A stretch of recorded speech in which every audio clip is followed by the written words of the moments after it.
Baik semuanya, perkenalkan saya Anissa Nur Khairiyah dengan NIM 251117444162 dari kelas PGSD 2025E. Saya akan menjelaskan bunyi-bunyi konsonan pada materi fonologi kajian kebahasaan. Nah, yang pertama itu ada bilabial, ada huruf P, B, M, dan W. Itu cara bacanya. Yang huruf P itu cara bacanya poh, dan yang huruf B itu cara bacanya beh. Dan kemudian ada senggawan dengan huruf M, itu cara bacanya em. Dan di situ juga ada hampiran dengan huruf W, itu cara bacanya wah. Dan yang kedua ada labiodental dengan huruf F dan V, itu cara bacanya yang F itu f, dan yang huruf V itu cara bacanya v. Dan yang ketiga itu apikodental, itu cara bacanya z.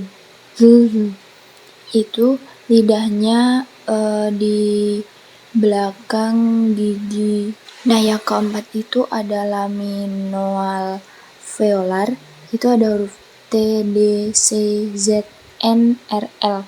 Nah, itu yang pertama, yang T itu cara bacanya T, dan yang D itu lebih medok jadi D.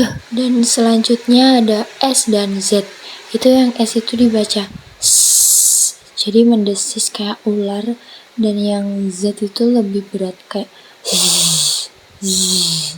Dan yang huruf N itu dibaca N, dan yang R, dan yang L, Dan selanjutnya itu laminopalatal, itu yang pertama itu dibaca Z, dan yang C sama J itu dibaca C, dan yang J itu J. Dan yang kayak huruf N itu dibaca dan yang Y itu dibaca S.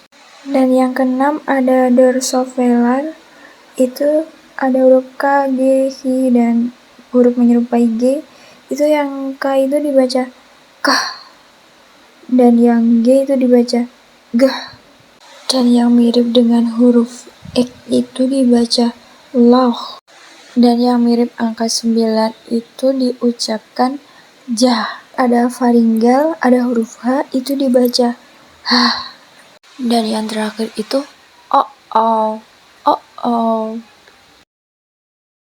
Sekian yang dapat saya sampaikan. Apabila ada kurang lebihnya, mohon maaf. Terima kasih.